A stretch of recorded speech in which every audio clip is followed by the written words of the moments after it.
What's up, cocksuckers, motherfuckers, pimps, hoes, and gigolos? Welcome to the Avarice Trading Channel.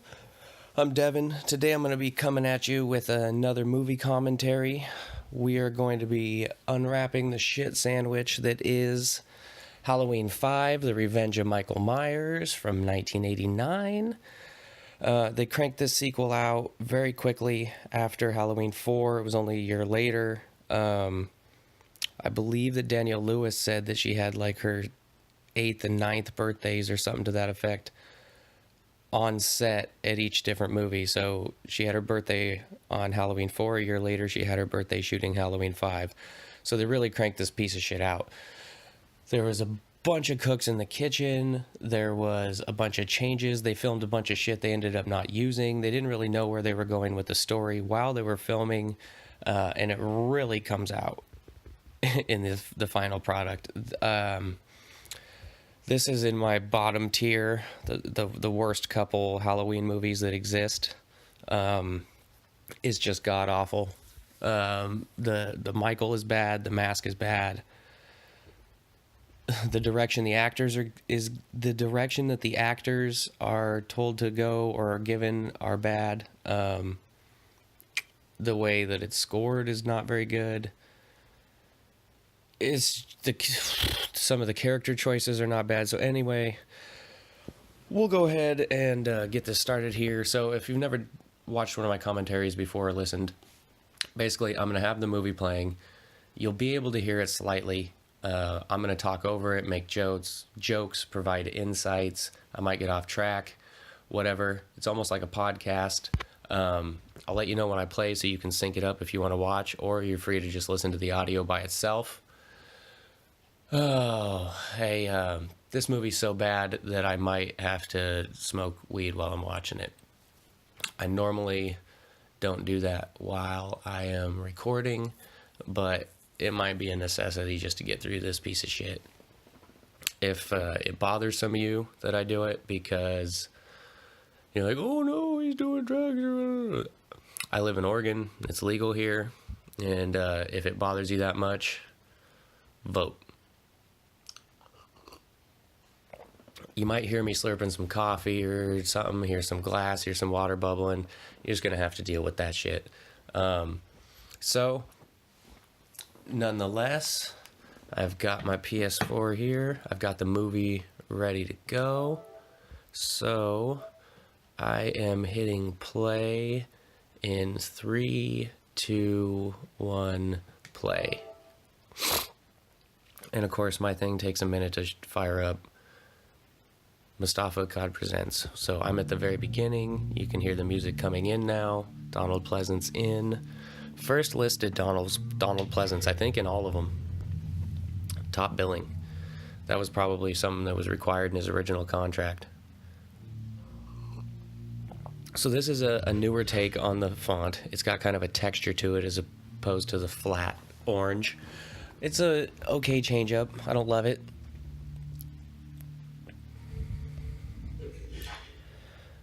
The slashing sounds and such aren't bad. It's just not my favorite opening. It's a little bit boring. It doesn't build you up the same way that the traditional Halloween theme song does. And Halloween 4 also had kind of a slow rolling introduction scene before we got into any action. I kind of prefer the method that was used in the first couple and then again in the new one, where you show a little bit of action and then you have some drama built and then there's a climax and then we cut into the theme song, etc. It really builds up into a nice bum, bum, bum, bum, bum, bum. It gets you going. But then they have a tendency after that to kind of drop off into a more boring scene. So there's a give and take. I think that he said that they used watermelons for this, but I'm not sure how. They look like fucking pumpkins. So, as we've moved on from the original, we've slowly stripped away what made the original so great. You know, we lose John Carpenter directing in the first sequel. We lose Nick Castle playing the Shape. Then we move on to 4. We lose Jamie Lee Curtis and that entire character. We have yet another person playing the Shape. The mask is fucked up. We have a new writer, a new director. And then we move on to this one, and everything gets a step lower. Everything gets shittier. So, reminiscent of what they do in many of the other ones, we're opening the movie with the ending scene from the previous film. Which, like I was saying before, it would have been great to have this scene play out and then have the credits and the theme song play. So, my problem is with this scene. It's part of the other film, but I don't like the idea of the evil being transferred here through the hand, and her becoming the killer, which is what they were going for in the previous script, and they completely ignore in this movie, which is for the better, because there was never any intention for Michael to die and her to carry on the mantle, but that's what that writer wanted, and it would have been dog shit if they had done that. So, since they decided not to do that, this scene and this transferring of the evil and all that just all becomes for no fucking reason. The best part, best thing that comes out of this is Loomis's reaction at the bottom of the stairs after she kills her mother. Or stabs her mother. I guess she doesn't kill her. But, and he, no! Okay, let's go with problems with the portrayal of Michael. I don't like to see Michael crawling. This was actually shot for number 4, and they cut it and used it for this one. His mask looks entirely different now. And just this is not a scary way to portray Michael. This scene could have been shot different or not shown at all, or you show cuts or something to that effect, but him just sliding down this river on his back, weeble wobbling back and forth with that fucking mask on, it's doofy. He should be terrorizing, or terrifying rather. He is terrorizing, but and then you see this thing sticking out of his fucking shoulder because he had like a flotation device or something on. Did we need to see him crawl out of the water with that thing on his back? He looks like he's wearing a life jacket. The hair is all fucked up. That mask, what's with the sharp nose and the point? Then we've got this weird-ass character, which is actually a reshoot. They had some weird Dr. Death motherfucker in originally, and that was the guy who actually gave him the thorn tattoo. So in this version, the final cut, we don't know how he gets the thorn tattoo. The thorn tattoo was put on by a character in this opening scene that was eventually cut and reshot. So this actually feels like what Michael would do, but this hut, who has a cabin like this outside of Haddonfield? This feels like Friday the 13th. This is Ralph. Where's your bike, Ralph? You gonna warn me that we're all doomed?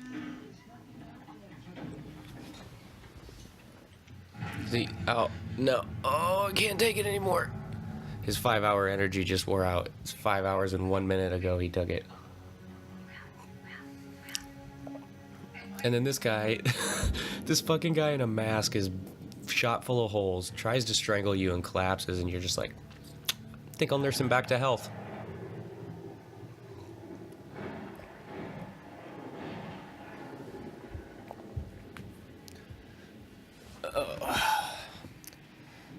That's like if a rabid dog came up to your house and it was injured and it tried to bite your dick off, and you're like, I think I'm going to keep it in a cage and see if I can make it better.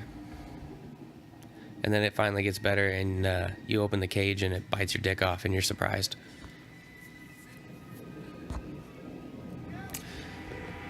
So she's now traumatized from this whole experience. She's remembering right now the stabbing of her mom. So they don't completely ignore it, but they decide to go a whole direction with it that's stupid. And she now is so traumatized that she can't speak, and she's in this children's hospital.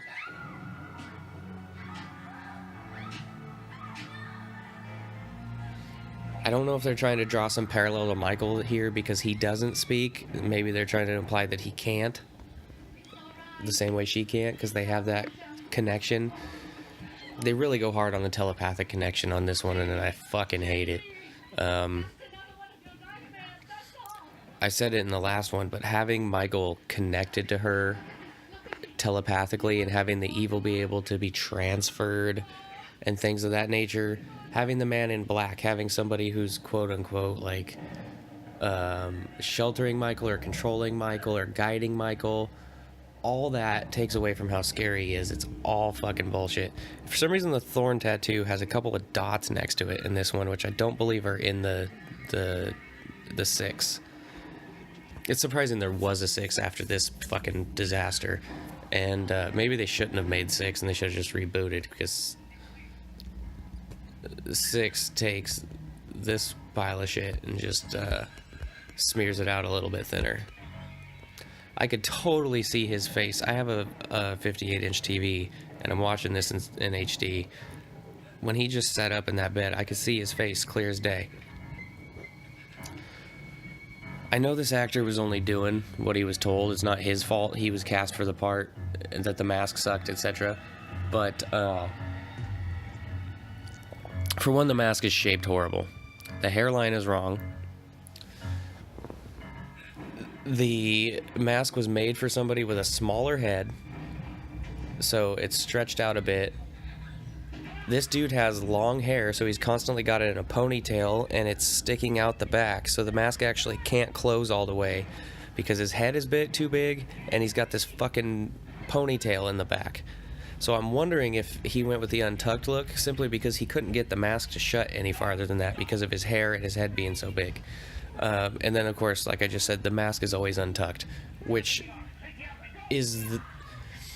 It takes you out of every single scene you see Michael in. As soon as I see him, I go, oh my god, his mask is untucked. In every fucking scene I see him in the movie, it's the first thing that pops into my head, is the mask is fucking untucked. It's a travesty because... who knows if there's some things that could have played out better about this movie if the Michael portrayal wasn't just dog shit. I know that in 4 they let the original guy go and brought in a new guy because they weren't happy with the portrayal of Michael.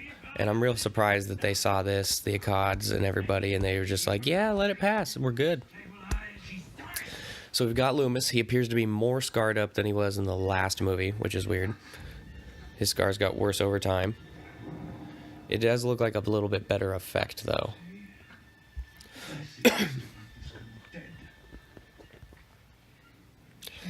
Loomis is starting to go crazy in this one. Like, he's pretty crazy. But he almost is channeling the thoughts of the fans in some way. He's like, what do you know? Come on, Jamie, just speak. And the way he talks to Michael, it's like he's conveying the thoughts of the fans watching. So we've got Rachel, survivor girl, stepsister, adopted sister, whatever, of Jamie. She's got the curl going in her hair. The sex appeal is turned up a notch. She's looking fine. She's got some running mascara.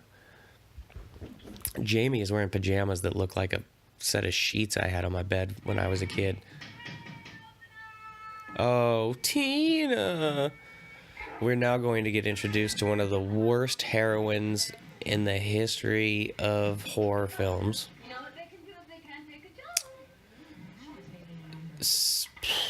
And Max, the Doberman.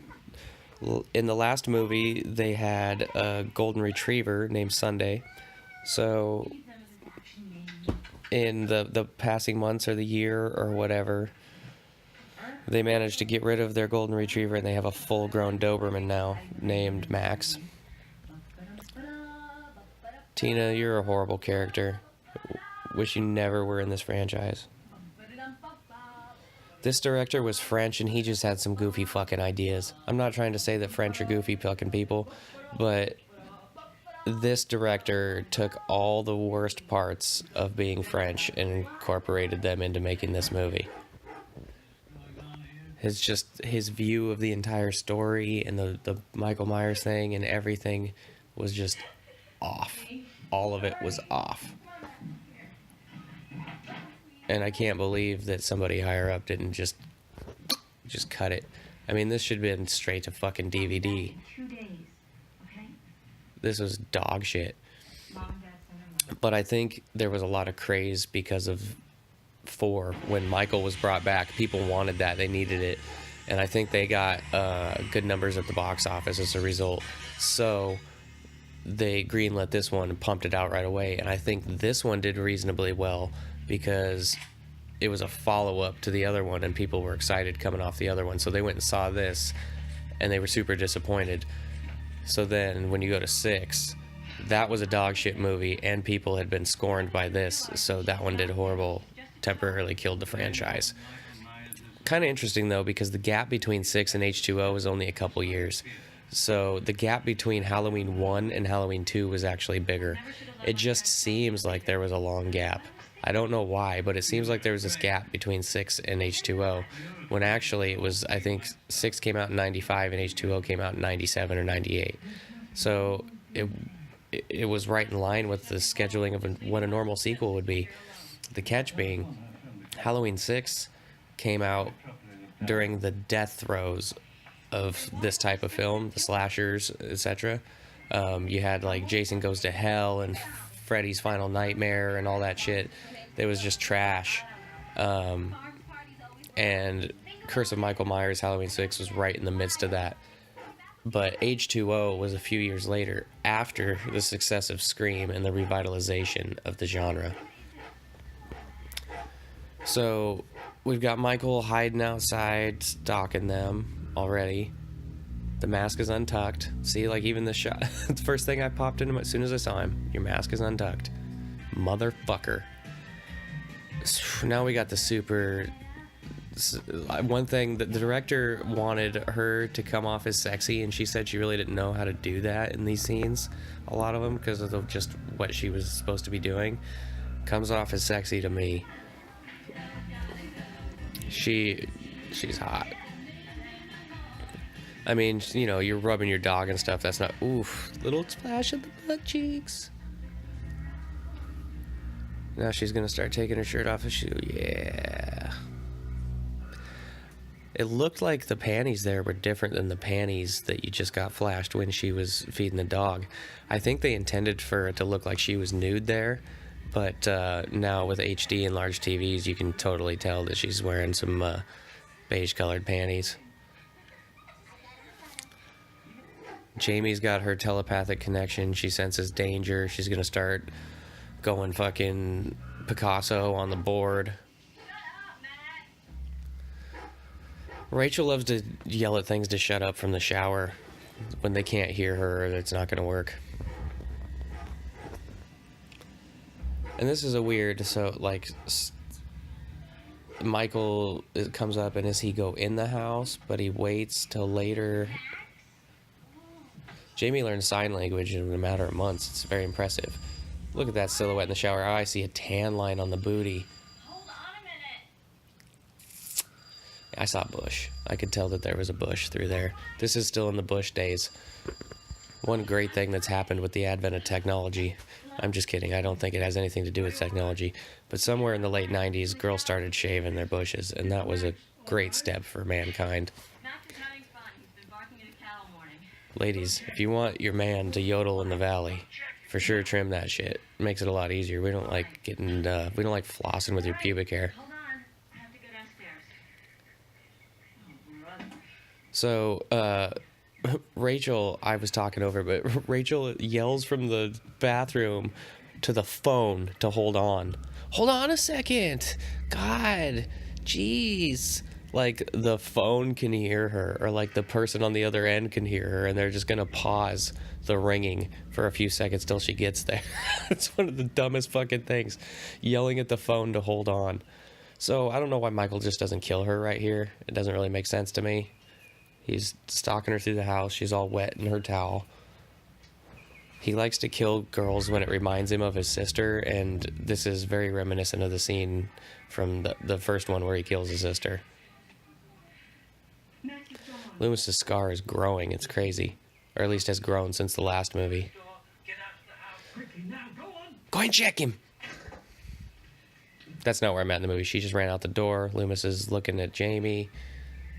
It's showing Rachel outside. Michael is now in the living room watching her. This guy's like, it's my lucky day. So these dipshits, the fucking ding-dong noises, and this is where it's like, come on, man. You're taking an iconic horror franchise, and you're putting in these fucking bing-bong Mr. Bean noises. Just shoot me now. That's supposed to be like a dead cat or something that her dog is bringing her, and she just like starts rubbing her hands on it. She's not disgusted at all. She's like, give me that. But those two fucks go and inspect the entire house, and they don't come up with anything, and don't get killed. And then we've got Stuttering Billy, who at some points during shooting, they apparently was supposed to be a really super good BMX bike rider. Which, you wonder whose coked up fucking idea that is. This seems like this movie would only be enjoyable if you were on cocaine, and it would only be possible to make it if you were on cocaine. Just the roaring cocaine times. Everybody on this film was doing coke, except for Jamie. But they were letting her wear the mask around and stab him with the fake knife while they were all coked up and laughing. Loomis is getting crazy right now. He's looking at her like, I'm gonna beat this out of you, goddammit. This is where he channels the audience. Come on, just fucking tell him. Write your name.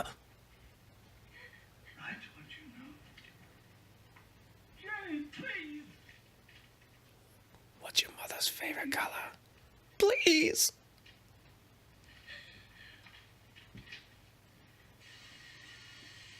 See, okay, now we get to the biggest problem I have, or not the biggest, but one of the biggest problems I have with the writing. They're about to kill okay. He's supposedly hiding behind here and she can't see him. When it turns to the other shot, look at how much space is behind that bar. She would be able to see him so easily, and he wouldn't fit back there. Where I can see the back wall. Her clothes are touching it. Now he's got to fucking chunk her out of there and look stupid getting out of the closet. There's no reason to show that shot right there. He doesn't go in for the kill here. He's still watching her be all sexy.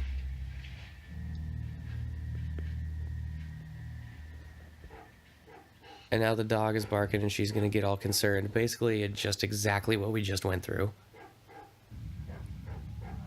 But she's dressed now.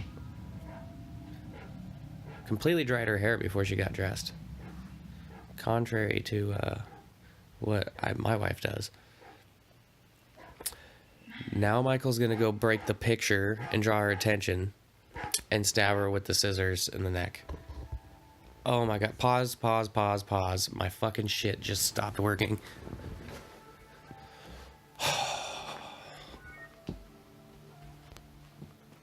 Every goddamn... This just happened on the last movie. On the last commentary I did. This goddamn bullshit.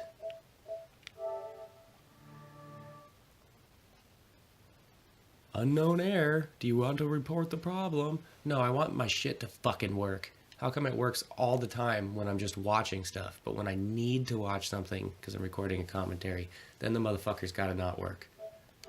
Straighten your shit out. Okay, I am trying to resume. We're resuming. Max is barking. One thing that Rachel did, the actress did, that I like is that the original scene script called for her to get the scissors shoved down her throat, which would have just been over the top, not the way this character should go. But this character shouldn't have gone at all. The major mistake they made in the writing, Rachel and Tina's roles needed to be changed. It would require a little bit of reconstruction in the writing, but from here on in the movie, Tina is fulfilling the role that Rachel needed to fill, and Rachel should have been the one that sacrifices herself for Jamie at the end of the movie.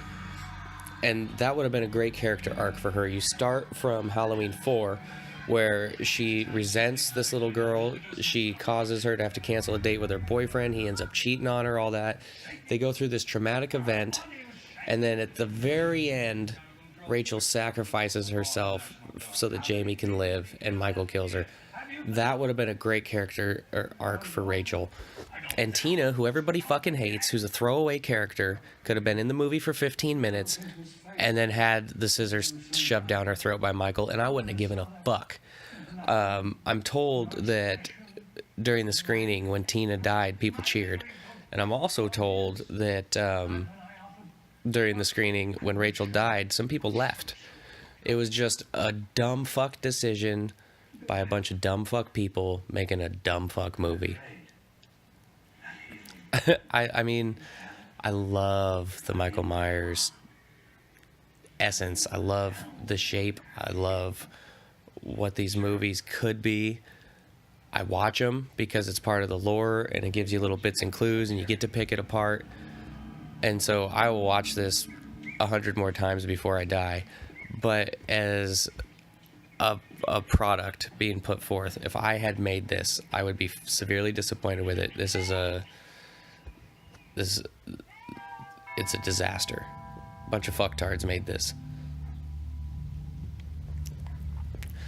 So now she's gonna go in the house to investigate and all this bullshit, and Michael's gonna leave her alone. See, we could have had a scene where Rachel and her are at the house together. Rachel runs to the store. Tina gets murdered, taking a shower while Rachel's at the store. And then from this point on, so if you just imagine from this point on that it's Rachel instead of Tina and Tina's already dead, it makes the movie much better. Some of the dialogue would have to be changed because this character is off the wall batshit crazy in a way that Rachel isn't. But that doesn't add anything to the story having her that way. It actually detracts from it because she's a really unlikable leading heroine. She's got a douchebag boyfriend. She just puts up with it. She doesn't see it. She wants to make dumb decisions, and she wants to dress up in her maid outfit and go to parties, and she wants to... It's just, she's no Rachel. And then to have Rachel killed off and have this girl replace her as the heroine in the movie, and then kill her off within the same movie... Oh, what the fuck were you thinking? So apparently, Michael hid Rachel's body. We find out later it's in the attic. I think of the Myers house, actually. He took Jamie's picture out of the frame, cleaned his blood off the glass, and put the picture frame back on the shelf. These, some of the behaviors they have for Michael in this. The hiding of the body of Rachel is definitely something he would do. But it seems like it would be somewhere within this scene. She would find it and she'd be dead. He's in the house. And for him to take the picture out of the frame and clean his blood off perfectly, but not throw away any of the pieces of glass. Ugh. And then put it back. Michael's got some Windex. I don't...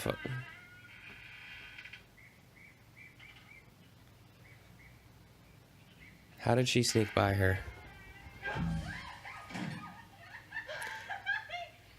You guys know the scene in Jason X where he puts the girl in the sleeping bag and hits the other girl with it? That's what I'd like to see happen to these two right now. These characters being on my screen right now and Rachel being dead is a travesty. And then she's just treating this house like it's hers. Oh, she's not here, whatever. She's got such a hairband fucking pop metal look. You can still see his shoulder. You can see him moving. Why does he need to move during the shot where she's supposed to be looking? And she's such a dumbass she didn't see him move. You could see the black moving. I'm suspicious, but not enough to notice anything.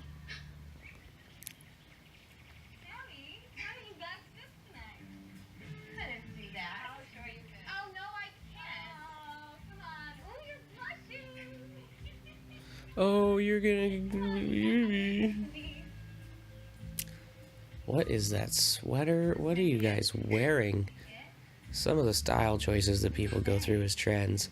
I think it's just because we're always looking for what's new and different, so whatever's different and new becomes what people want, and then everybody gravitates towards that. It becomes passé, so there has to be something else new and different. And the reason it's driven by younger people is because younger people's concept of time is so drastically skewed compared to an older person. When you're 15, a year is, or okay, we'll say when you're 10, a year is 10% of your life. By the time you're 40, a year is, I can't do the math on that. It's a lot less. It's 2.5% of your life. We got this bullshit where Michael's just barely hiding behind a tree in the park, like watching them. He's got a knife in his hand. It's not obvious at all. Like, they might be able to see him, but you would be able to see him from like 270 degrees behind him. This guy also can't see him. This jerk off. Is he supposed to be like a heartthrob? Because he's not that great looking, and he doesn't have any cool lines. He's just got a cool car, and he's a douchebag. That beak he's got, my God. He doesn't knock on your door, he just walks up and slams his fucking face into it. I can see Michael's hands in the knife, they can't. Oh my God. They just make a mockery of what everything is. Like, he's supposed to be good at hiding. It's not supposed to be that he's fucking invisible. Like, he's not just supposed to be able to stand out in the open and not be seen. He's good at hiding, you dumb fucks. You're missing everything.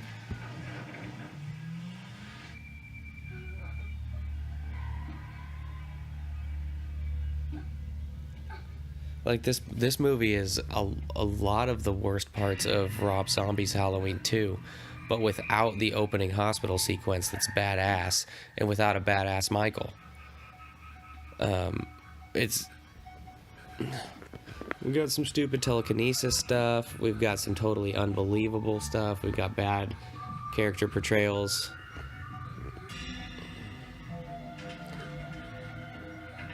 Now, is that supposed to be Michael, or is that supposed to be the guy that eventually finds her? At what point does Michael decide to stop following her and let the staff find her? And where does Michael go after that? And he now knows she's there. He saw her, right? So why isn't he adamantly stalking this building and trying to kill her if that's his main goal? He sees her there and he's just like, oh, I'm gonna go wander back off across town and circle around and go to this, and I'm gonna kill somebody in a barn, and then I'm gonna go to a dance, and then maybe I'll try to run her over with a car later.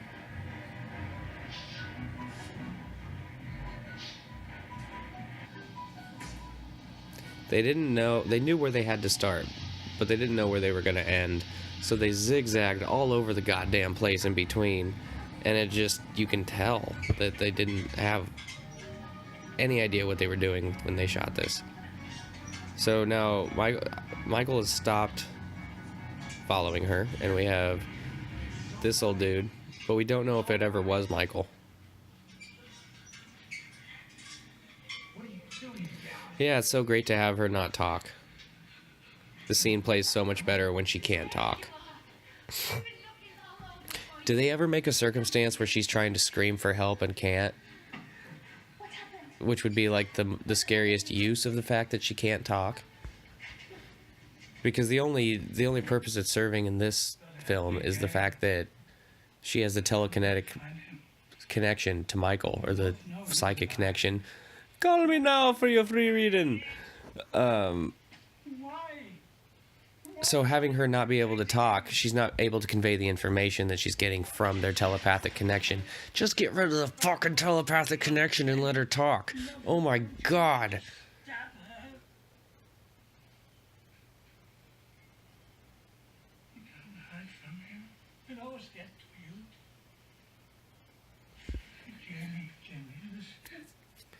Loomis is good though. He's always good. Just is very much retired. It is peculiar, like, he's a doctor, and he had Michael as a patient. Then the first movie sets off this course of events. Has he ever gone back to work? Does he have a job? Or...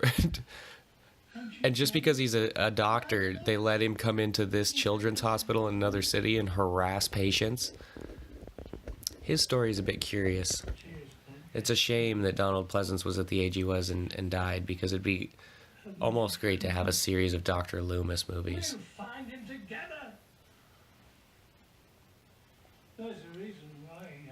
It's hard to explore the past, or like young Loomis and young Michael, without giving too much backstory and drowning out what makes Michael so scary. But you could elaborate on Loomis and have short, vague interactions with Michael, and then a lot of character development around Loomis. So this is shot in Salt Lake also. There's the same Vincent drug that Brady worked at.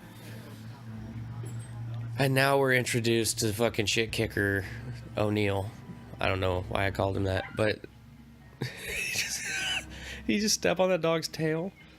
But they introduced the Man in Black.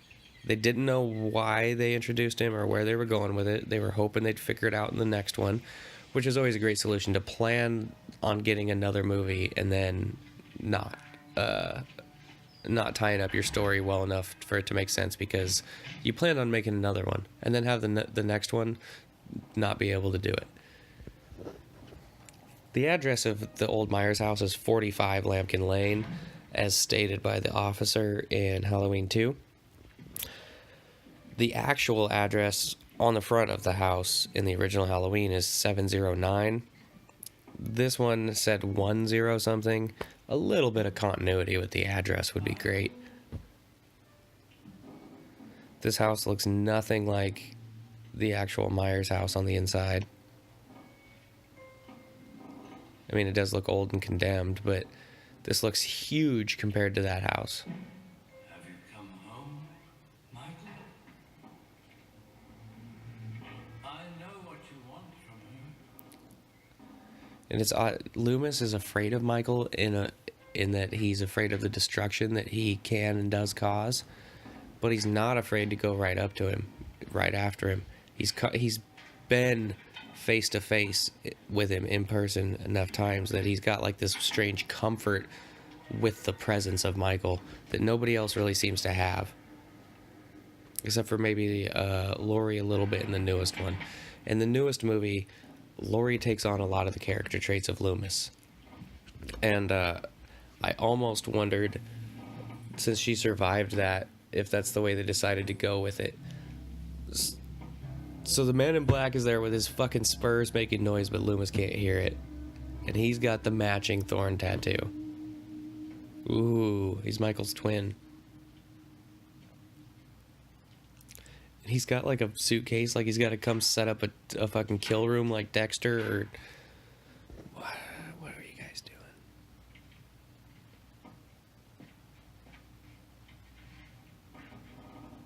What was I talking about before that? Can't remember.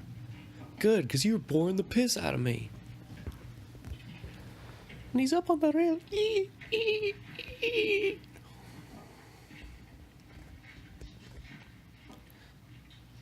This fucking basement looks like they cleansed it with a blowtorch. Now we've got a ridiculous, stupid jump scare. I don't know if this is a possum or a dog, or Michael is hungry. He got hungry.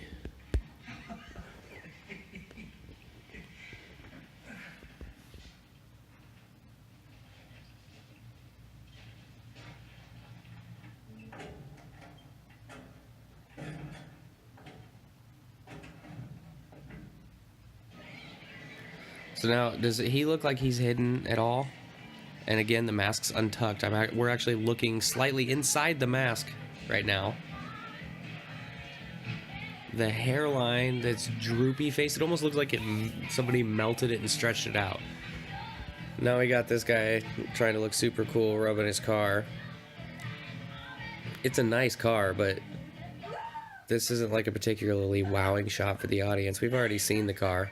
Maybe the introduction to the car should have been that scene. Yeah, maybe you don't even need to wear a mask, baby. What is, like, this guy has a clean car and wears a leather jacket and seems to show no of, like, he kisses her, but he doesn't seem to like her at all. But she's just head over heels for him. And now here's Fitz, I think, with his fucking laugh. These dill holes. Friends of yours?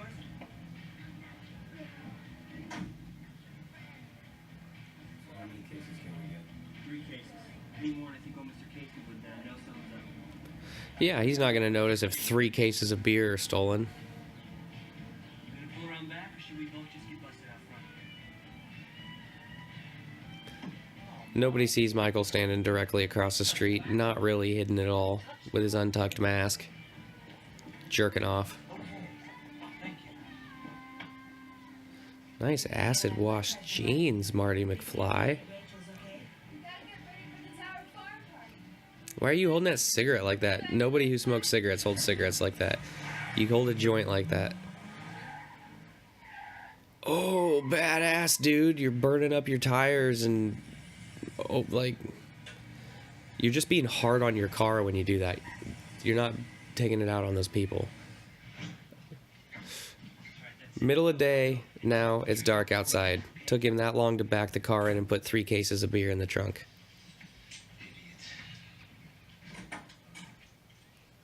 And Michael is patient as fuck. And we don't really know where he finds this weapon that he has. He's been carrying the knife around in the park, at the mall, shopping for clothes. But somehow he found this tool lying around behind this convenience store. Okay, asshole. You wanna play? You wanna play? You don't sound masculine or intimidating or anything. You should have got out and took a swing at him right away. Why talk? He already scratched your car.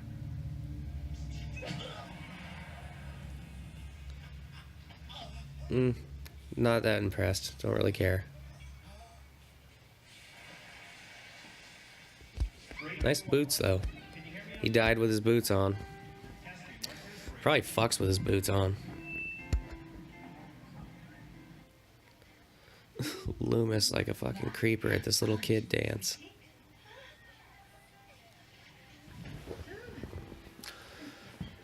I'm getting a little bit drained by this, I gotta be honest. Might be time to refuel the jets. We'll have to put them in water. Oh, I got this. Hold on, guys. The toilet in my living room is clogged. I gotta see if I can...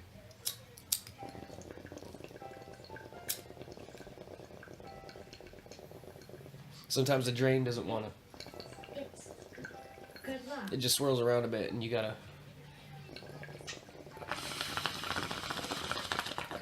There it goes. It's cleared. We're good. I'd like to thank you parents for supporting us tonight. Now, what we all been waiting for, our annual Halloween costume pageant. Jenny Holmes. This is a beautiful costume pageant. Hi, Myrtle. Hi.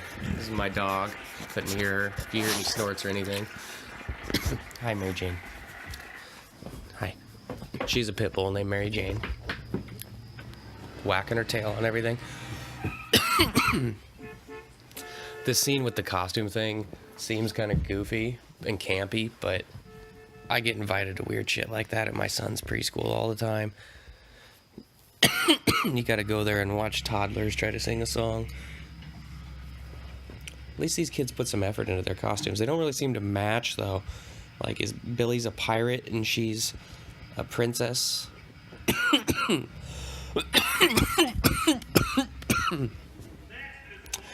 Tina wasn't originally supposed to wear that costume. They almost made that... No, never mind. Tina was supposed to wear the devil costume, and the blonde girl was supposed to wear this. And they didn't want their main heroine wearing the devil costume, but it would have been rather prophetic, honestly, because she's fucking... Nobody liked her. They didn't do a good job of making her likable. So to have her wear the devil thing would have been symbolic of her role to the fans in the movie. Thank you for being such a gentleman. And then this weird, like, is he getting off on like the teasing her, like the temptation and the stringing her along, the putting on the different mask and going along with this for so long, for such an extended period of time. And then when they stop at the convenience store, he switches masks. Like now he's going to wait for her to come back and hop in the car, and then the terror ride begins. But it's still not quite normal Michael behavior. Oh, I can't resist your new look. Jamie, come on. And then it was, oh, we got to have a psychic connection.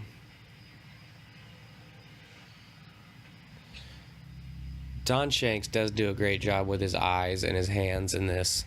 And the director captured it well. Like the true creepiness in his eyes and the anger. And just how the tension must have been building and how uncomfortable it must have been in that vehicle. And then he burns rubber. At least they never showed any interaction between the man in black and Michael. That's, That's great. that would have been horrible. Treatment, huh, Mike? What'd I do wrong this time, huh? You exist. Is it because I want to see Jamie? No, it's because you use your teeth when you suck my dick. Nothing, Mike. That's what I get. Nothing. Yeah, yet you love him. Who's the dumb one? Stop here. I want to pack a cigarette. I said stop. Like, who wouldn't love this guy?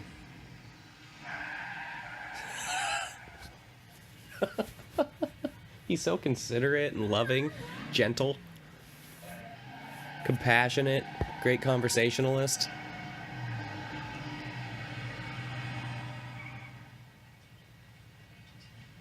Psycho boyfriend. We should get married, Mike. My eggs aren't getting any younger. Person doing that goofy dance in the jumpsuit in the front is actually Fitz. They were short on extras, so they put him in that costume, dressed him like a chick. Cookie woman. So Michael listens to her and stops so she can buy cigarettes. Do you think in that moment he decides that he's gonna switch to the other mask and kill her? Kind of stole it and they sounded. This became a classic scene, but it is really ridiculous. Could you imagine writing this and filming it and trying to act serious as the actors? Big woman.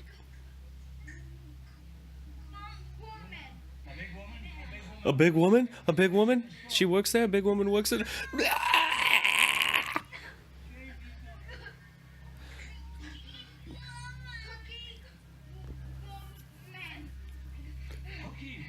Cookie woman? Let's make sure to have all three of them say cookie woman, because it's such a profound thought and statement that we need to have Jamie say cookie woman and then have Billy go cookie woman and then have Donald Pleasance go cookie woman. Make sure the audience gets the cookie woman for this super insignificant scene where they save Tina's life for 15 minutes. And nobody cares.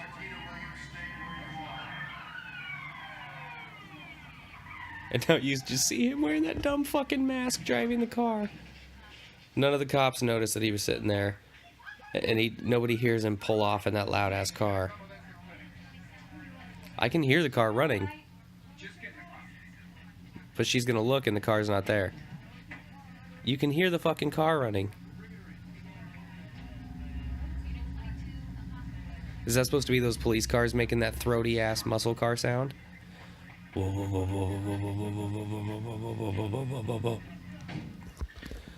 hello.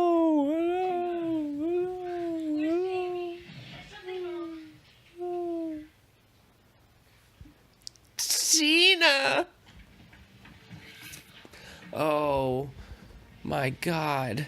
What a climactic moment. So heartfelt. I'm gonna cry.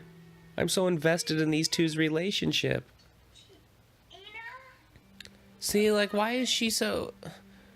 Does she know Rachel's missing? Does she even care? This should be Rachel. I have to. Why? Because. And this would make sense with how Rachel acted in the first one about the relationship with her boyfriend and putting the relationship above Jamie. This would be something she would actually do. She, I don't know if she'd word it in this exact way, but this should be Rachel right now. The boogeyman. Oh yeah, that's one way of describing him. No. Honey. And plus, it would kind of go along with the Brady storyline in the last one. Brady gets killed. Brady's a jackass. I love you.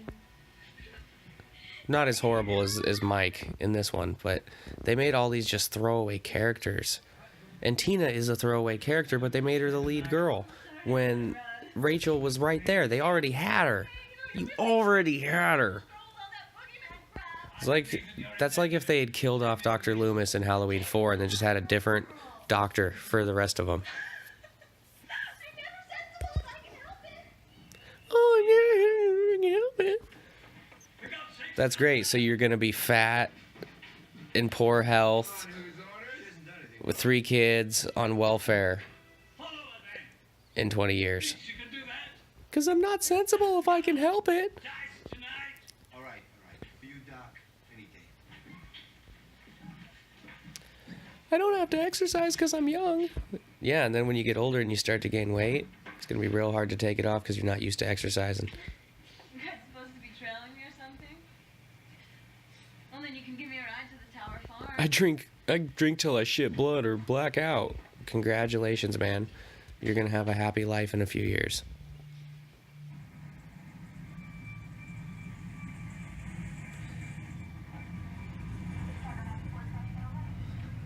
Is there anybody out there that loves this movie? Like, is there anyone who thinks this is the best Halloween movie?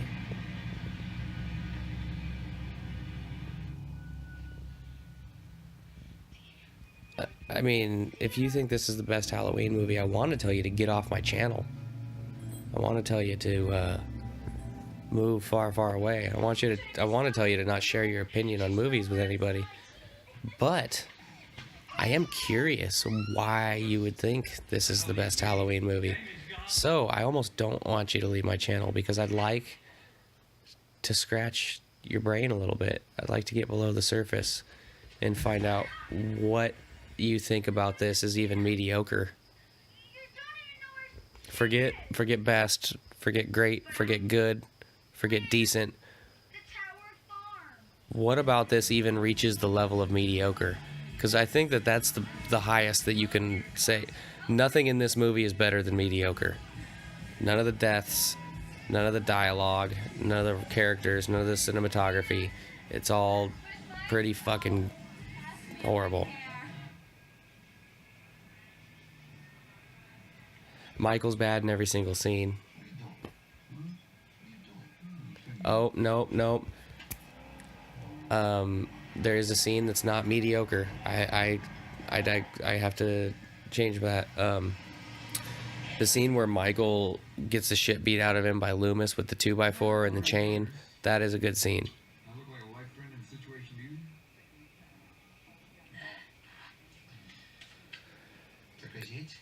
to you? These fucking incompetent piece of shit cops. And I like how Michael just speeds up in plain sight, making an ass of himself, parks the car, starts creeping around the building. So, like, picks them out.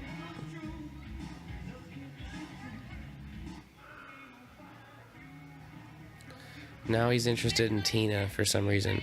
He's not really pursuing Jamie at all. He's interested in Tina. He already knows where Jamie is. He was there. He was right outside. But now he's pursuing Tina. You fucking... I did not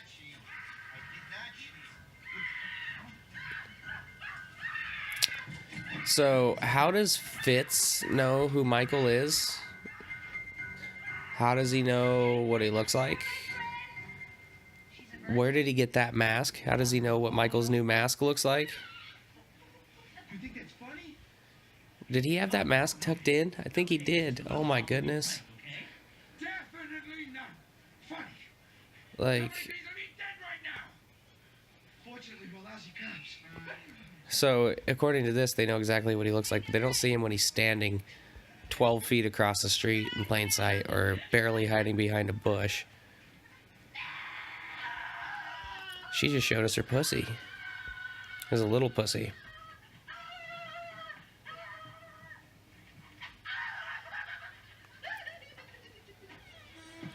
Oh, now we get the super Friday the 13th feeling scene in the barn. Is this the only time there's a barn in the entire franchise except for the opening shot of Halloween 4? I feel like it is. Haddonfield doesn't feel like a barn town to me. It feels like a small town, but it doesn't feel like a town with barns. It feels like a smaller, more urban town.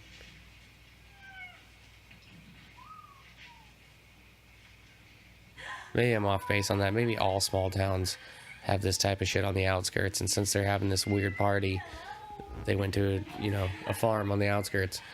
But why isn't the party in the barn? Much better scene for a party. I'm talking about in real life. I'm not criticizing what they did in that regard, because they needed this murder to play out, but...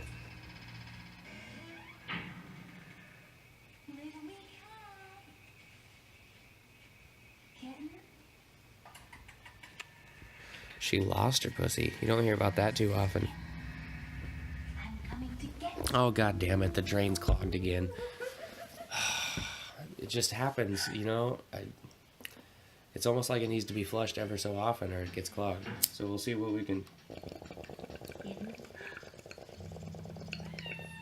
Think I'm getting it. Oh yeah, this one's gonna be easy.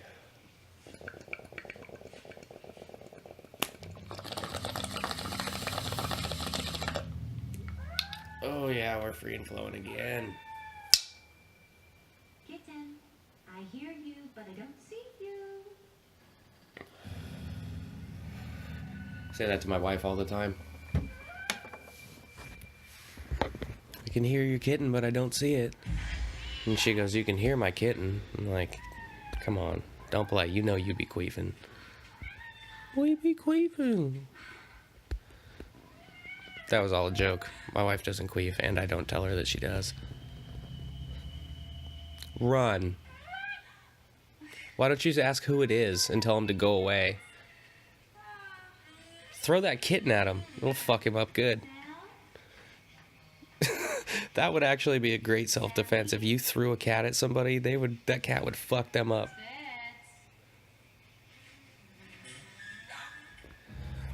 Why is Fitz kind of playfully stalking her like he wants to fuck her? Spitz actually, if Spitz had any game at all, he would be having a threesome right now. He's got the hot, ditzy girlfriend. He's got this weird, free-spirited, crazy girl that they're friends with. They're in these fucking slutty costumes, and they're in the barn. He should be pulling her in for a butt grab right now. He could be pulling this threesome off. The fact that he doesn't even try.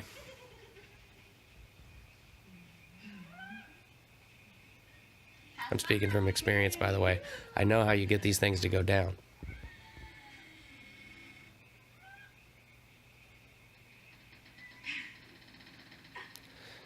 Now she's gonna play with her pussy in the hay.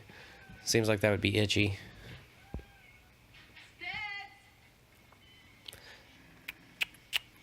What makes you think I'm gonna try and find you, huh?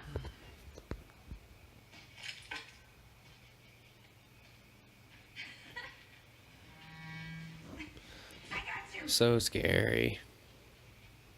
This scene does remind me of a dream that I had a couple of times when I was a kid, though. I had this dream. I'm in a barn for some reason, and it's got like one of those big sliding doors on the end that's open, and I'm in the end farthest away from the opening, and my friend is standing on the other side near the opening, and we're kicking a ball back and forth to each other. and I kick the ball, and it goes by him and out the door, and he runs out to get it, and Jason Voorhees walks back in. I had that dream a couple times. Woke up right after he walked in. There was no chase scene or anything, but I kicked that ball, it'd roll by him, and then like 2 beats later, in would walk Jason Voorhees. And we're talking gray pants, gray shirt, hockey mask, machete Jason Voorhees.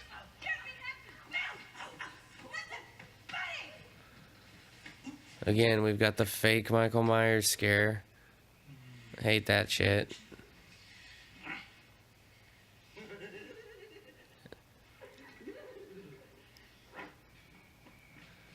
Like, as if there was a real serial killer like that hadn't been caught for sure, you would be dressing up as him for Halloween and scaring people. Just the idea of that. Like, if there was an active killer and with a known getup, a known mask and outfit, and you purposely made yourself look like that on Halloween and then started scaring people while he's active and loose in the town where he committed the murders. That would be so distasteful that it's not even funny. Words can't describe how distasteful that would be. Now we have this kind of half-assed sex scene that's not really that sexy. I just keep thinking about how much it would itch in the barn. Plus, if they're really having sex, she's gonna, like, she's got, like, little pieces of hay stabbing her in the butthole. As they're pressing and gyrating against each other, she would just be whatever the opposite of tickling is, that's what would be going on with her asshole in that hay. And then I'm sure the bottom of his balls are probably dragging against it. And he's got his knees in it. I'd have to be pretty desperate. They're boyfriend and girlfriend. You all don't have a place to fuck? What, do you live with your parents?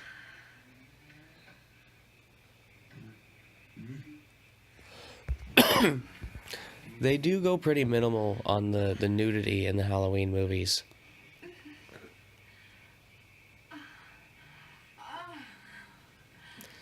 This blonde girl, by the way, today looks like she is pilled the fuck out. She's like super hyperactive, and she's all the energy, and she's talking so fast, and her face doesn't look anything like it used to, and she's like amphetamines or something. She's like methed out. I watched a documentary about this, and she was in it, and she doesn't look anything like she used to, and she's super. She drinks a lot of coffee, or she's on some drugs.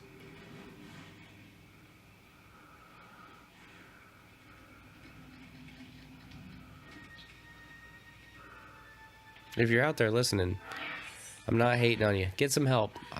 Maybe you already did. The documentary was a few years old, but I could tell on the documentary that you're cracked out. Decent kill. Super expected. We've been in the barn for like fucking 3 hours now.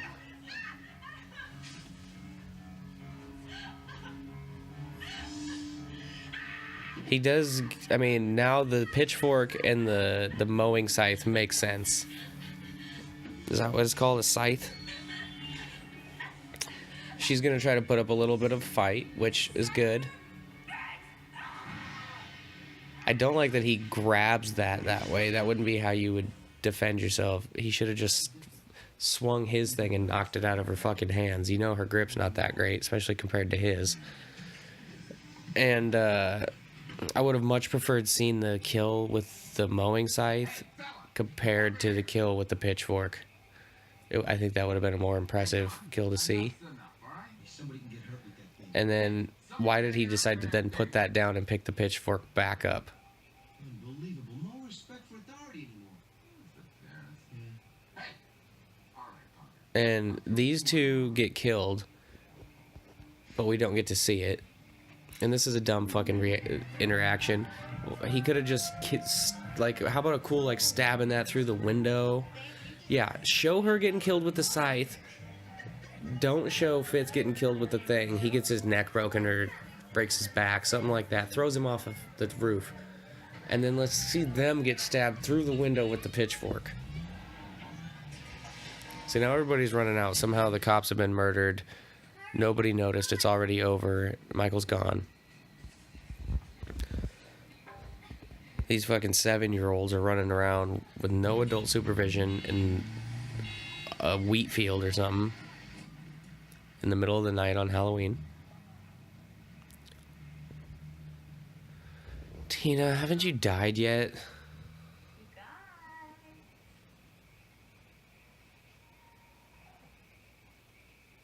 It's time for a cigarette. Watching this movie and doing commentary is way more of a marathon than a sprint, I tell you what.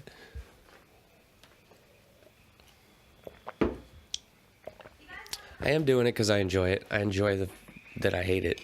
It's one of those love to hate situations. And I've got a lot to say about it. So I might as well get it on wax, as they say.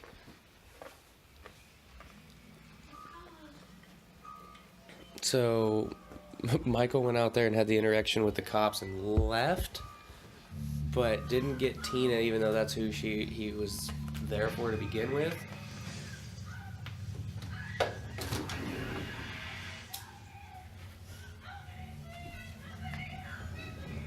But we do have her discovering the bodies, which is par for the course for all the Halloween films. We have a scene like this. It's very similar, actually, to the scene that we had in one where Jamie Lee was walking around the house finding all the bodies. And then she actually had the interaction with Michael there, and that's kind of the final showdown. And that's really when we're first introduced to Michael's arts and crafts, the Scream Queen, the fucking all of it. OG. Nonetheless, we've now got him chasing her in the car. In real life, during the shooting of this scene, there's a scene where she there's a cut where she turns and looks towards the car and kind of turns her body. She actually stepped on her own cape and fell down, and Dawn drove over the top of her about halfway.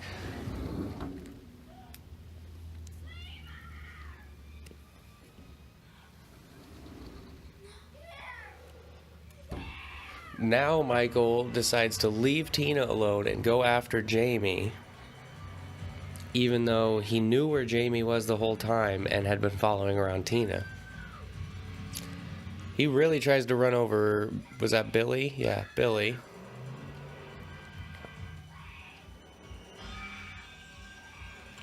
And now look at all that dust and shit. How could he see her? Well, like, this is real. She's really running from that car. They didn't use a lot of doubles or stunt works or effects or anything. They're just doing this. Unbelievable that, I mean, if that was my kid and I see this product and I can estimate the intelligence level of the people involved in making it, if I was watching this after the fact, I would have been pissed off. I'd have been like, these fucking idiots almost killed my kid. I can tell they're idiots based off the movie they made. And I can see that they almost killed my kid in the movie. It'd be a rough one. I feel like Don Shanks was a strange choice for Michael. He's a bigger guy, but he's Native American. He's got long hair, so he had to have it up in a ponytail the whole time, and it came out the back of the mask in some scenes. You had a bunch of other guys that had already done it that you could, like, George Wilbur was willing to do it. He was in 4. They brought him back for 6. Excuse me. Why not go ahead and use him for 5? I understand the wanting to redo the mask from 4. There is a little bit of a continuity issue since it's supposed to be so close in time chronologically, but his mask just changes drastically over that period of time. But you definitely had to get rid of the mask from 4 because that was dog shit. But it was the original mold from the mask. They just had to remove the sideburns and have it sent from the manufacturer with the right colorway. It came to them pink with white hair, and they had to paint it and streak tip the hair to make it look right. And that's why it looks so fucking white. It's too white. It's like a whiteboard. It's bumpy.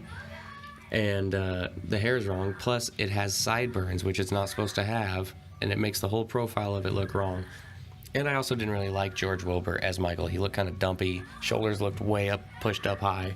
But better than this one.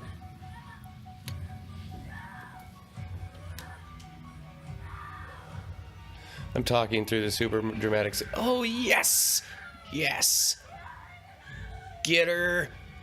Woo! Ladies and gentlemen, Tina's dead.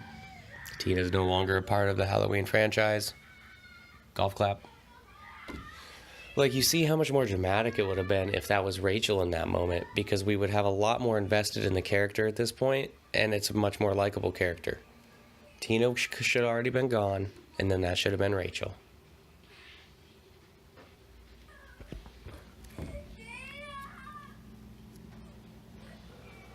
Plus, we wouldn't have to hear Daniel Lewis whine and say Tina so many times. Just hearing the word Tina this many times is upsetting to me. I'm going to have to talk to my therapist about it. Maybe get on a few medications. Who knows? Also kidding on that. Don't like that shit. Was on some medications for a while. Didn't like how I felt. Got off. Good now.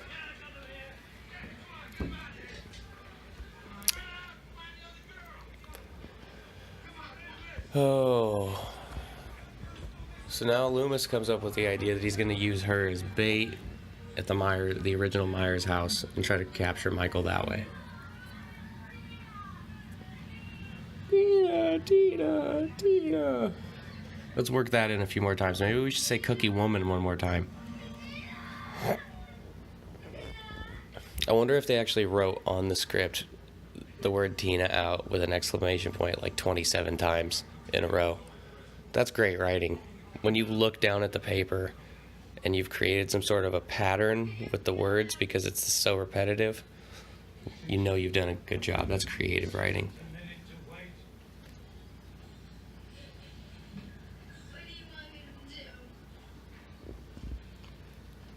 But this scene coming up is a good speech with Loomis talking to Michael. Supposedly Michael's not supposed to be there and we're not supposed to see him. Donald Pleasance actually went to Don Shank's trailer and requested that he be out there just so that the scene would play better, so that he would actually feel like he was talking to somebody. And Don Shanks agreed. So he's out there dressed as Michael.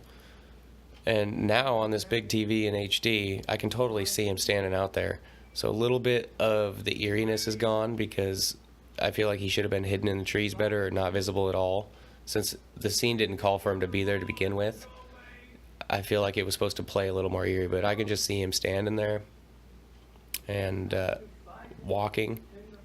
It's not as dramatic, I feel like. Why doesn't Loomis just shoot him?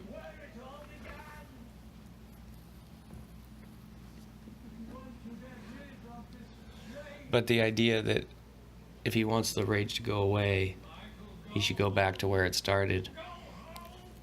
But they're playing with Michael being emotional in this, as if Michael has an agenda and he actually doesn't want to kill and he wants the rage to end. He even cries. I forgot about that till just now. We still have to get through that scene.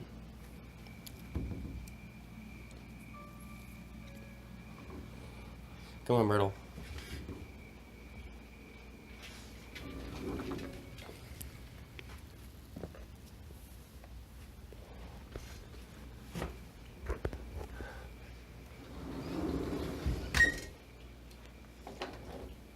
Myrtle. Come here. All right. Done smoking my cigarette. Let's walk back over here and eat the last bit of this bowl of shit.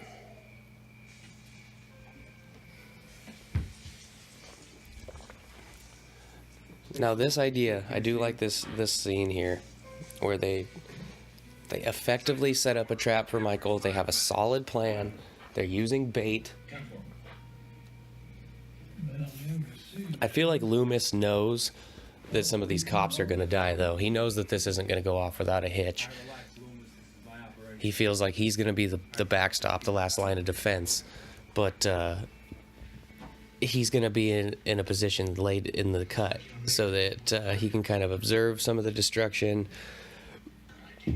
These cops are going to absorb it, and he's going to be able to move in for the final kill. Now we got Roger Podacter from Ace Ventura.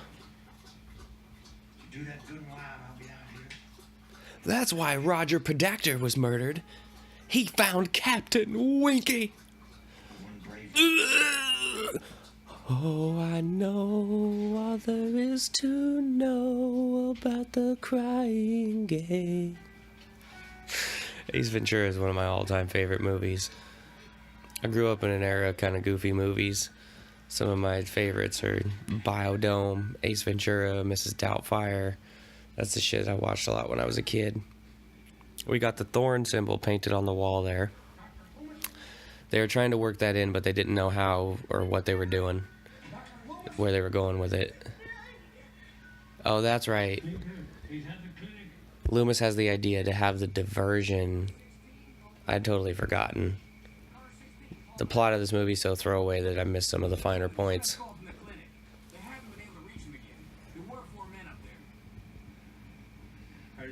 The way that guy delivers that dialogue sounds like he's reading. He sounds like when they make a professional athlete do a commercial spot. Hi, I'm and I would like you to go because please spay and neuter your pets. Give 110%. So they have the fake distress call at the clinic. Everybody clears out, and now it's just Loomis, Jamie, and Michael is free to come in. Loomis knows Michael's too smart to just walk right into that trap.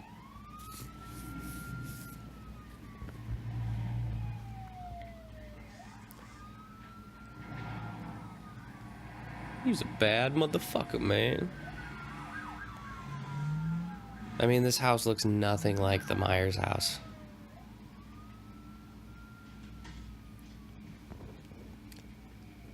And they really play out the Myers house a little bit. So now that she's at the Myers house, Michael will come, but when he knew where she was at the children's clinic, he just kind of went and pursued Tina instead. Made sure to kill Rachel for no reason 15 minutes into the movie.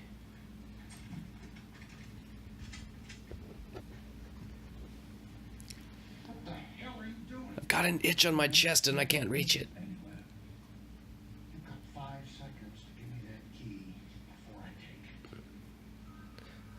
Charlie, can you read me? This is Charlie. What's going on? This is the one time in his life where Michael can't drive a car well. Looks like one of ours is code 2. Hey. Eddie, you read me. The reaction times of these cops. He was able to punch through that window and grab that cop and kill him before he drew his gun or anything. It is so fucking hard to punch through a window. A car window. So hard. Eddie, come in.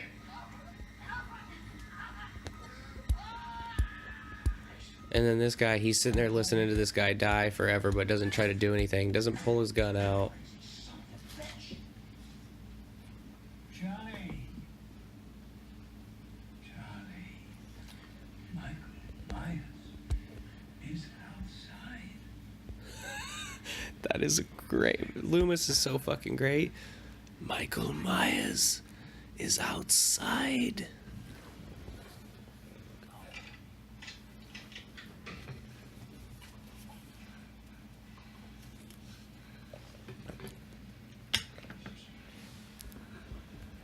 Don't worry about this. Does this cop have a gun? Because he's acting like a pussy. He's just gonna let Loomis boss him around like this?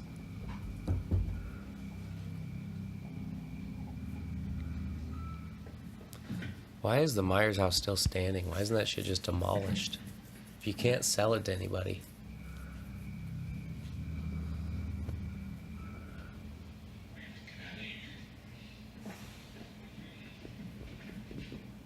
Michael doesn't make any attempt to disguise his entrance. He pulls up in a cop car with the lights on, driving, zigzagging across the road.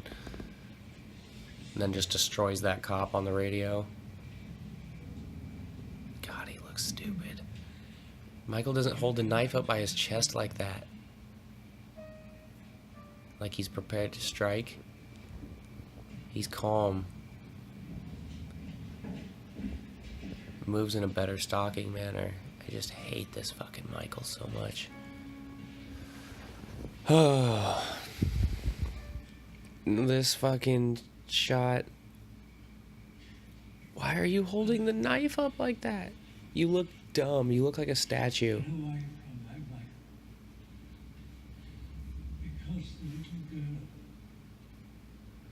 Doesn't even seem to have the knife gripped right in his hand. It looks weird, like his knuckles are, like his hand is twisted out to the side too much. That goddamn mask. Tuck your fucking mask in!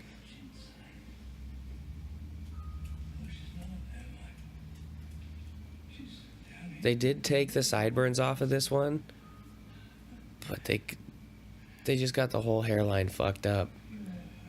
The face is too long, or too long from a profile view. The forehead is the hairline is too far back. It's just droopy.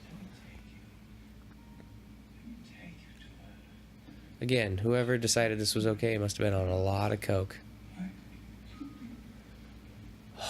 We have the beginning of reasoning with Michael, and Michael having reactions to it and feeling emotional.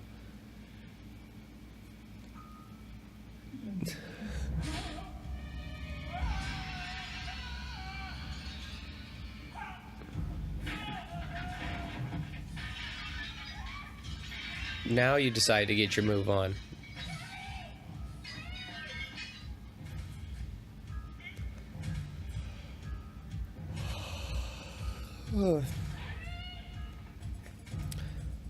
Michael doesn't finish the job with Loomis. It's like he doesn't want to kill him.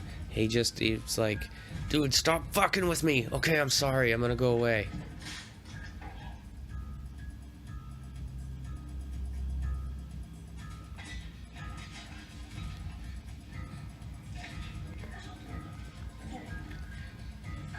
And nobody wants to go at Michael.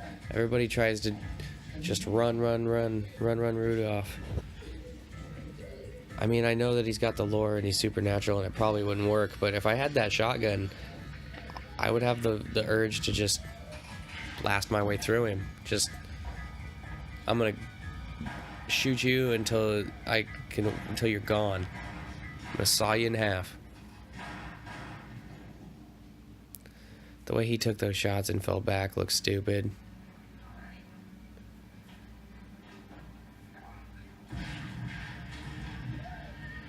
Decent break through the door, but when the mask looks that dumb, it's hard to pull off. It's like if the mask had been this wrong in the first one, we would have never had all these Halloween movies, because it wouldn't have played right. It wouldn't have been scary the same way.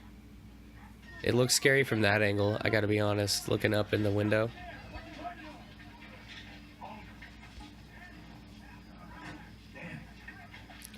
I guess it wasn't a bullshit call at the thing. Did Michael created the distraction on purpose?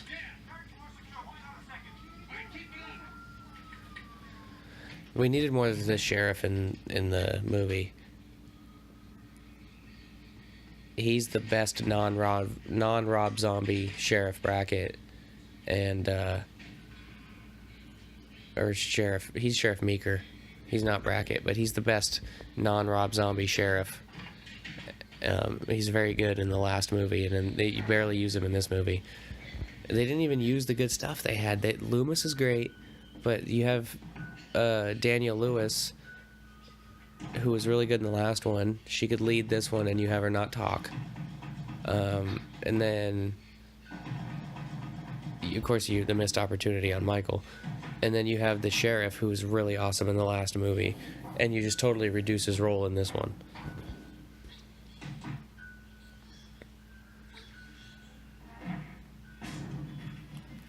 Michael knows that laundry chute's there. He throws his garbage down there when he's full. If he gets a bad carcass, that's where he tosses it. It's his fur trap. He's gonna go down and make some fur coats later. You're gonna be in there. It's not gonna be good. He's gonna have shears, sewing needles.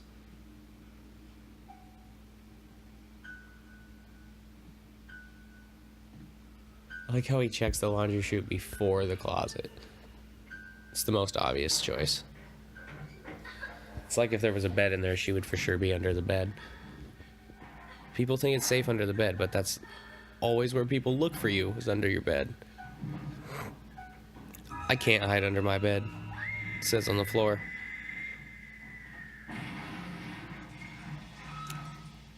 I remember when I became too big to fit under my bed, because I used to have shit under there, and one day I was trying to reach into the back corner for something, and I had to kind of slide under, and the thickness of like my chest, shoulder, rib cage area, I couldn't actually fit under there anymore. And I was like, Dad, no, I'm a man. And he's like, don't be gay, son. My dad doesn't have a southern accent.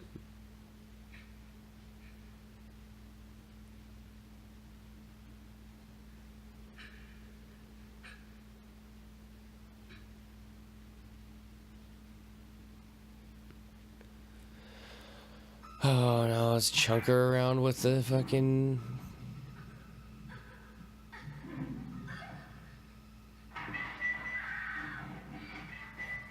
I'm just not invested in it at this point. Like, it's just not playing right to me. And putting the knife in there and trying to pry it. They did make Daniel Lewis do some really dangerous shit in this. Coming up, she's about to climb up here and he's gonna start stabbing through there, and she's really inside of it while he's stabbing. They just had a mark where they wanted her to sit, and then he had marks on the outside where he could stab and not hit her. But if you think about it, there's no reason to have them both happening simultaneously. I mean, I guess if you're looking for the reaction from her, especially being a kid, it'd be hard for her to generate that type of emotion if it wasn't really happening. But I don't really know why you need her to be right there, vulnerable, while he's stabbing, because it's not in the shot at the same time. It's all cuts. You could really shoot this a different way and make it look like it's happening when it's not. And then they actually shot her getting stabbed in the leg and cut, and then removed that scene from the film. But when she hops out of the laundry chute here, her leg is all bloody and cut. So they didn't reshoot this part. But yeah, to have her as a little girl sit in that metal tube while he stabs through with that knife is just boggles the mind. I just noticed, it's another thing I forgot that's wrong with the mask. They didn't want you to be able to see the eyes. So they took nylon stockings, like women's leggings or stockings, and cut them and put them inside the mask over the eye holes. So for one, he can't see very well. And two, you never get to see his eyes, which is actually, I think, an important part of the character of Michael. An important part of what makes the mask look scary. If you can't see the eyes, it kind of just looks like it's floating in space, like it's just sitting there on your shelf.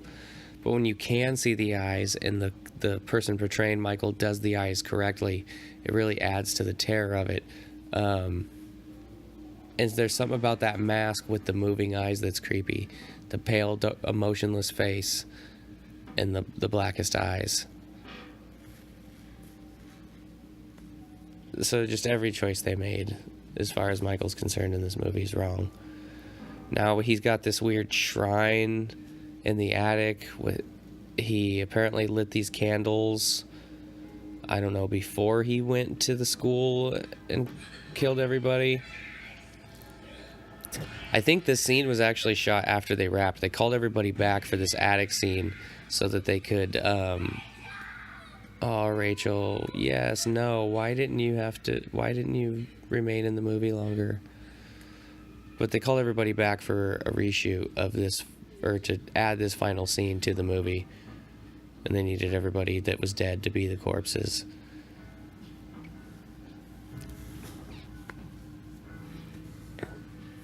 Just suicide bomb and just run and dive at him. See if you can knock him down the stairs. Again, carrying the knife with a bent elbow up at waist level. They also didn't want him to watch any of the previous movies and have any preconceived notions about Michael Myers, which is ridiculous. You're playing something that's already existed for 3 movies. Don't you think there needs to be a little continuity and the actor should know what he's supposed to be like? Oh, uncle, such an endearing term. My heart melts. He loves being called Boogeyman, too. Let me see. Why? Why would he let you see? Why do you want to see? Why is he gonna show you? You should see his dick. See, when he pulls the mask apart like that, you can kind of get an idea of how it opens. It's split really far down or up to the top. And then you see he's got long hair and a ponytail. And that's constantly sticking out the back. And then he doesn't look like Michael looked in any of the other movies. He was a blonde little boy, and now he's a Native American grown man. He cries, which is... We see way too much of his face before he puts the mask on. And now he's mad that he can't go to the park with his friends because he left his toys all over the room.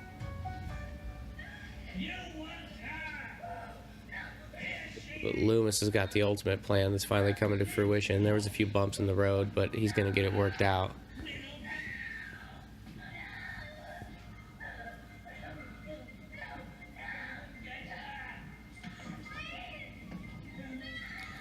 Why are you holding the knife like that? God damn it. You're...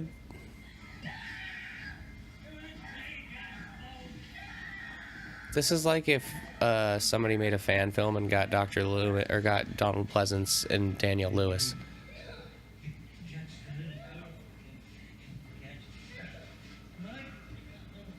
Your lighting is not good. Is it supposed to be nighttime or daytime, or your shadows are weird? Angles are wrong. That, though, Don Shank said that chain was heavy as fuck. That was I think that was actually him in there, and they just dropped the chain on him. Now we got the tranq darts. Solid idea. Just pump him full of shit.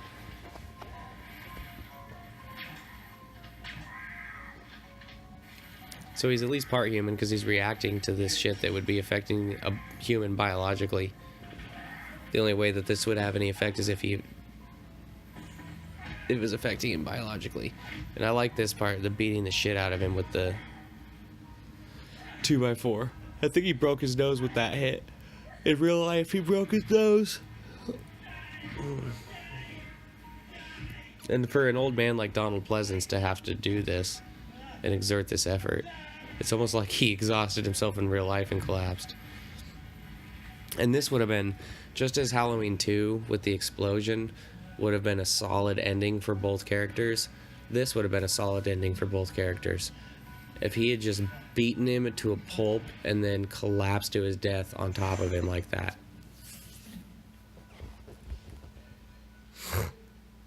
See, he's spent. And Donald Shanks actually said that Donald Pleasance was laying on him like this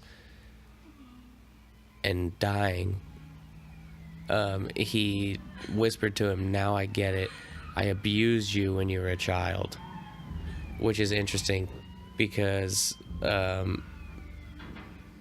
it's almost like, oh my god, he's wearing his mask in the prison cell, kneeling down with his cuffs on. This is the most ridiculous looking fucking scene.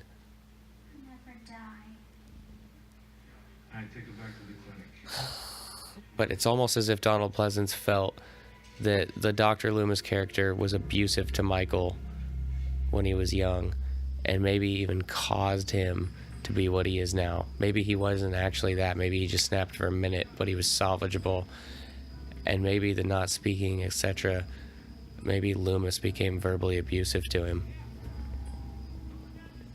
At least that's what you could gather based off Donald Pleasant's comments to Donald Shanks.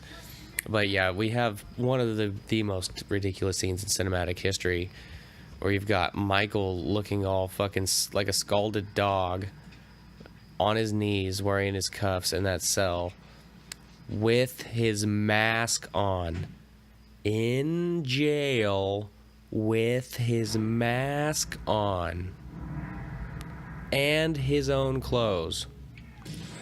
Now we've got the gay-ass man in black coming to fucking save the day and blow the whole police station to bits. We've actually got the use of the side of Michael Myers. It's not Michael himself, but somebody on his side is actually using a gun on his behalf. We've got guns mixed into the thing now. Because that's the one thing that always kind of leveled the playing field, is Michael didn't use guns. If Michael started using guns, it's like, well, what's the fucking point? He did use a shotgun in 4 to shove that girl, or mount that girl on the wall. But, break it down like a shotgun. And then he took Brady's shotgun and hit him with it, but then he just threw it away. He's not looking to actually shoot people.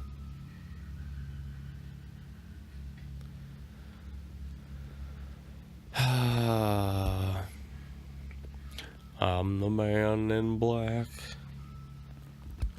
So the man in black destroyed, just devastated this police department and killed everybody inside.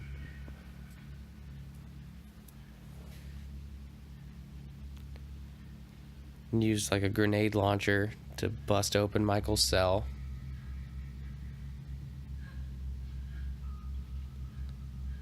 And then him and Michael skipped hand in hand to Hot Topic.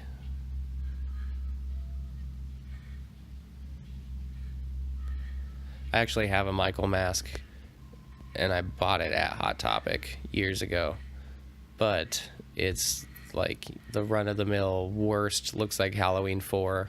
Not a great Michael mask. So I'm disappointed by that, but maybe I'll get some nicer ones another day. Maybe I'll have a great display. So then Daniel Lewis saying no. They really had no idea where they were going with this from beginning to end. The nightmare is now over for us. We don't have to watch anymore. We never again have to see Michael with his untucked mask. You know, what can I say? It's another addition to... It even says Michael Myers played by Donald L. Shanks. Doesn't say the shape. They just got so many things wrong.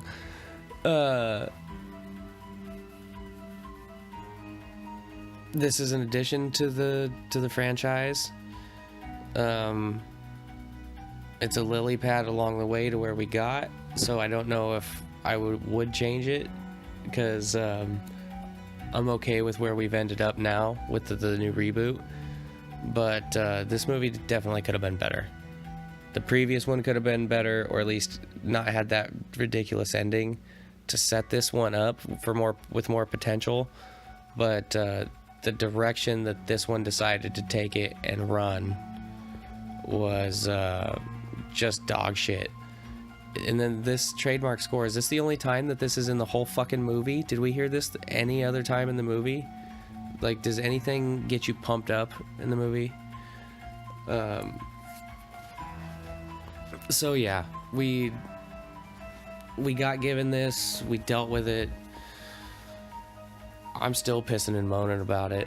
I can't believe that they actually made another one after this and followed up with this storyline and didn't change it up a bit and go to the Laurie Strode character or something. Not that she would want to come back after this dog shit disaster. They really screwed the pooch and shit the bed all at the same time on this one. Now they got I don't know what kind of baby they're gonna have, but they're not gonna like it. There's a guy at Key Grip, Flash DeRose. What's up, Flash?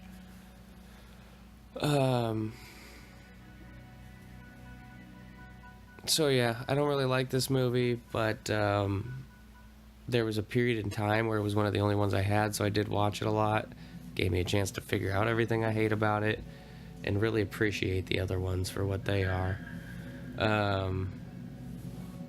So that concludes the commentary for Halloween 5, the untucking of the mask of Michael Myers, and the killing of Rachel, and the destroying of everything we love and cherish. This is Devin for the Avarice Trading Channel.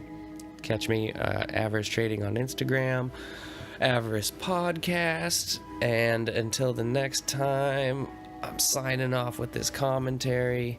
Oh, please, no. Like this video, subscribe to my channel, comment, give me some traffic flow here, people. Help a brother out. But having said all that, like, subscribe. Until the next time, be easy.